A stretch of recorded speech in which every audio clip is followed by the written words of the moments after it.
Bienvenidos, queridos hermanos, con ustedes su hermano en Cristo, Jaime Cárdenas, en esta programación Conociendo el Catecismo, porque si no vives lo que crees, terminarás creyendo lo que vives.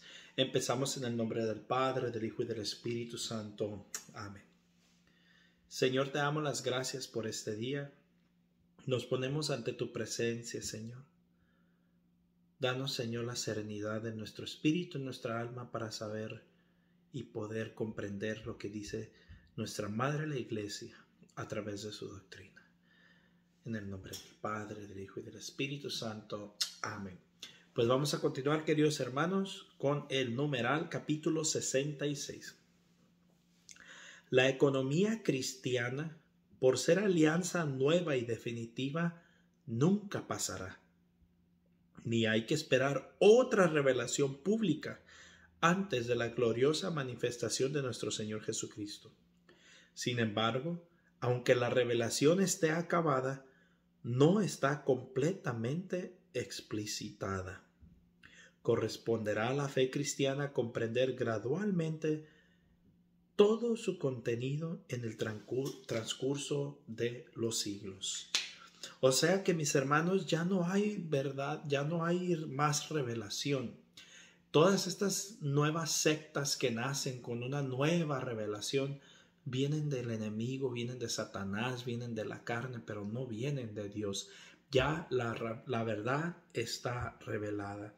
Pero, dice, sin embargo, aunque la revelación esté acabada, no está completamente explicitada. Corresponderá a la fe cristiana comprender gradualmente todo su contenido a través de los siglos. Por eso es que hemos visto dogmas que van saliendo, no nuevas, más bien que ya estaban descubiertas, verdades ya reveladas por la Iglesia. Dice el numeral 67. A lo largo de los siglos ha habido revelaciones llamadas privadas, algunas de las cuales han sido reconocidas por la autoridad de la Iglesia. Estas, sin embargo, no pertenecen al depósito de la fe. Su función no es la de mejorar o completar la revelación definitiva de Cristo, sino la de ayudar a vivirlas más plenamente en una cierta época de la historia. Guiado por el magisterio de la Iglesia, el sentir de los fieles, saber discernir y acoger lo que en estas revelaciones constituye una llamada auténtica de Cristo o de sus santos a la Iglesia. La fe cristiana no puede aceptar revelaciones que pretenden superar o corregir la revelación de la que Cristo es la plenitud. Es el caso de ciertas religiones no cristianas y también de ciertas sectas recientes que se fundan en semejantes revelaciones. Con esto, mis hermanos, podemos ver que la Iglesia no es como enseña mucha gente allá afuera. Ay, ¿qué importa que se vayan a otra secta? No, sí importa. Ay, todas las religiones llevan a Dios. No, no es verdad. Aquí no lo está diciendo. Dice, la fe cristiana no puede aceptar revelaciones que pretenden superar o corregir la revelación de la que Cristo es la plenitud. ¿Qué revelaciones nos dio Cristo? Que este es mi cuerpo y esta es mi carne. El que come mi carne y bebe mi sangre tendrá vida eterna. Quienes ustedes perdonen los pecados les quedarán perdonados. También tengo otras ovejas que son de otro rebaño, pero debo ir a ellas para traerlas y hacer un solo rebaño. Esa es la verdad revelada. Pero luego llega, como dice aquí, y también de ciertas sectas recientes que se fundan en semejantes revelaciones. ¿Cuáles revelaciones? La Iglesia no importa. La religión no importa. La religión nos salva. Y todas estas tonteras que dicen y la gente se traga el cuento. Y ahora vamos a hacer un resumen del numeral 68 al 73. Por amor a Dios se ha revelado y se ha entregado al hombre de este modo. Se ha entregado al hombre. De este modo da una respuesta definitiva y sobreabundante a las cuestiones que el hombre se plantea sobre el sentido y la finalidad de su vida. Entonces es Dios que se revela y se entrega al hombre para que el hombre encuentre el sentido y la finalidad de su vida. Dios se ha revelado al hombre comunicándole gradualmente su propio misterio mediante obras y palabras. Numeral 69. Entonces es Dios quien se revela al hombre a través de las obras y de su palabra. Numeral 70. Más allá del testimonio que Dios da de sí mismo en las cosas creadas, se manifestó a nuestros primeros padres, les habló y después de la caída les prometió la salvación y les ofreció su alianza. Entonces, aunque el hombre cayó, es Dios el que busca darnos una nueva alianza para darnos la salvación. Numeral 71. Dios selló con Noé una alianza eterna entre él y todos los seres vivientes. Esta alianza durará tanto como dure el mundo, que no iba a volver a terminar el mundo en agua. Numeral 72. Dios eligió a Abraham y selló una alianza con él y su descendencia. De él formó a su pueblo, al que reveló su ley por medio de Moisés. Lo preparó por los profetas para acoger la salvación destinada a toda la humanidad. O sea, a Abraham, de Abraham viene la promesa, de ahí nace el pueblo de Israel. Después termina en esclavo y es Moisés quien les da la libertad y les da la ley, la Torá, vaya. Y a través de este pueblo, a través de los israelitas, nace el Salvador del mundo, el Mesías, Cristo Jesús. Numeral 73. Dios se ha revelado plenamente enviando a su propio Hijo, en quien ha establecido su alianza para siempre. El Hijo, que es la palabra definitiva del Padre, de manera que no habrá ya otra revelación después de él. En Cristo se complementa todo. Numeral 74. Dios quiere que todos los hombres se salven y lleguen al conocimiento de la verdad. 1 Timoteo 2:4. Es decir, al conocimiento de Cristo Jesús. Es preciso, pues, que Cristo sea anunciado a todos los pueblos y a todos los hombres, y que así la revelación llegue hasta los confines del mundo. Dios quiso que lo que había revelado para la salvación de todos los pueblos se conservara para siempre, íntegro, y fuera transmitido a todas las generaciones. Concilio Vaticano II, la Constitución Dogmática Dei Verbum. Numeral 75. Cristo nuestro Señor, en quien alcanza su plenitud toda la revelación de Dios, mandó a los apóstoles a predicar a todos los hombres el Evangelio como fuente de toda verdad salvadora y de toda norma de conducta, comunicándoles así los bienes divinos, el Evangelio prometido por los profetas que él mismo cumplió y promulgó con su voz. O sea que, mis hermanos, la misión es de predicar a todos, ateos, católicos, protestantes, luteranos, calvinistas, testigos de Jehová, de todo. Mucha gente piensa que no debemos de evangelizar y predicar a los protestantes. Pues están equivocados, porque aquí dice que es todos, y todos es todos. Numeral 76. La transmisión del Evangelio, según el mandato del Señor, se hizo de dos maneras.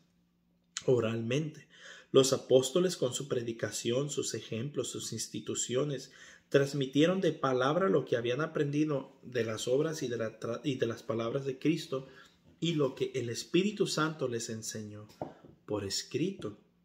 Los mismos apóstoles y los varones apostólicos pusieron por escrito el mensaje de la salvación inspirados por el Espíritu Santo.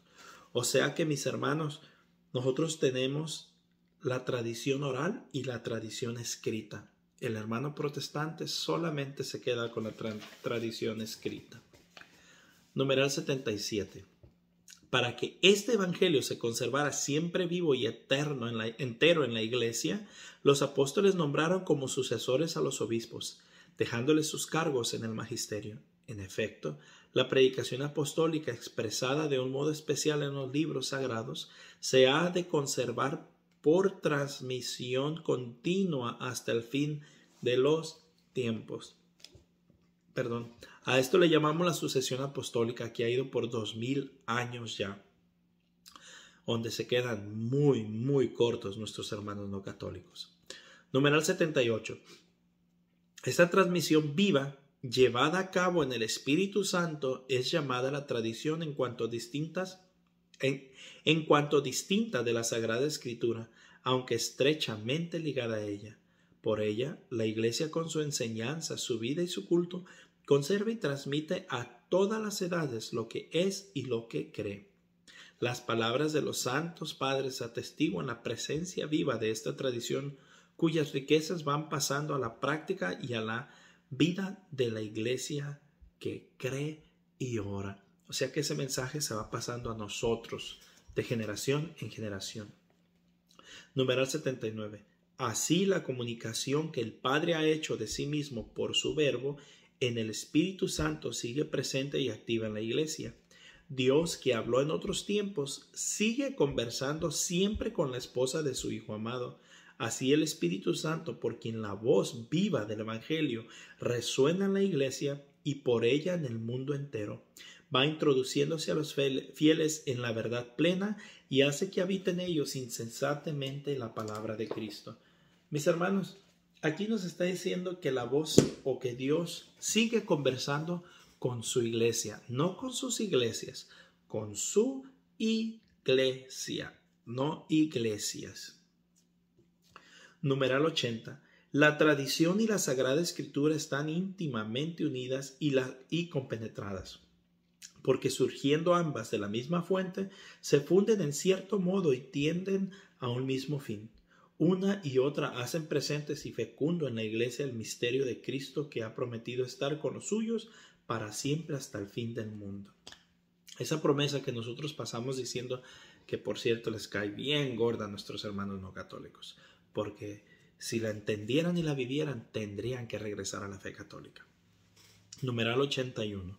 La Sagrada Escritura es la palabra de Dios en cuanto escrita por inspiración del Espíritu Santo. La tradición recibe la palabra de Dios encomendada por Cristo y el Espíritu Santo a los apóstoles y la transmite íntegra a los sucesores, para que ellos, iluminados por el Espíritu de la verdad, la conserven, la expongan y la difundan fielmente en su predicación. Este numeral nos habla de cuando dice las Sagradas Escrituras, se hicieron muchas otras cosas más, pero si todas se escribieran en los libros, no caberían en el mundo. Esa tradición se ha ido dando. También San Pablo decía, tengo muchas otras cosas que decirles, pero que se las pudiera dar por escrito, pero prefiero decírselas cuando los vea en persona. El contexto sobre la transmisión oral está en la Biblia. Numeral 82. De ahí resulta que la Iglesia, a la cual está confiada la transmisión y la interpretación de la revelación, no saca exclusivamente de la Sagrada Escritura la certeza de todo lo revelado, y así los dos se han de recibir y venerar con el mismo espíritu de devoción. O sea que lo que dice la Biblia y lo que dice la Iglesia deben de ir unidas y las tenemos que recibir con el mismo espíritu de devoción y venerarla, o sea, respetarla. Algo que obviamente el hermano no católico se puede burlar, pero bueno, esta es nuestra fe. Nosotros confiamos en la verdad revelada escrita y la verdad revelada transmitida. Numeral 83. La tradición de que hablamos aquí es la que viene de los apóstoles y transmite lo que éstos recibieron de las enseñanzas y del ejemplo de Jesús y lo que aprendieron por el Espíritu Santo. En efecto, la primera generación de cristianos no tenía aún Nuevo Testamento escrito, y el Nuevo Testamento mismo atestigua el proceso de la tradición viva, que era lo que ya les había dicho. Es preciso distinguir de ella las tradiciones teológicas, disciplinares, litúrgicas o devocionales nacidas en el transcurso del tiempo de las iglesias locales. Estas constituyen formas particulares en las que la gran tradición recibe expresiones adaptadas a los diversos lugares y a las diversas épocas. Solo a la luz de la gran tradición aquellas pueden ser mantenidas, modificadas y también abandonadas bajo la guía del magisterio de la Iglesia. O sea que hay cosas que pueden cambiar a través de según lo discierne el magisterio de la Iglesia. Un ejemplo, los sacerdotes casados. Esta tradición se ha ido dando ya por varios siglos, pero el día de mañana bien puede, la Iglesia lo puede cambiar. Hay cosas que sí se pueden cambiar, eliminar o mantenerse o incluso modificarse, pero aquellas verdades reveladas que están claramente en la Biblia, o sea, dogmas, jamás se pueden cambiar. Pues bien, mis hermanos, Primero Dios, continuaremos mañana. Aquí terminamos el día de hoy. Un fuerte abrazo, compartan el video y tengan un bendecido día.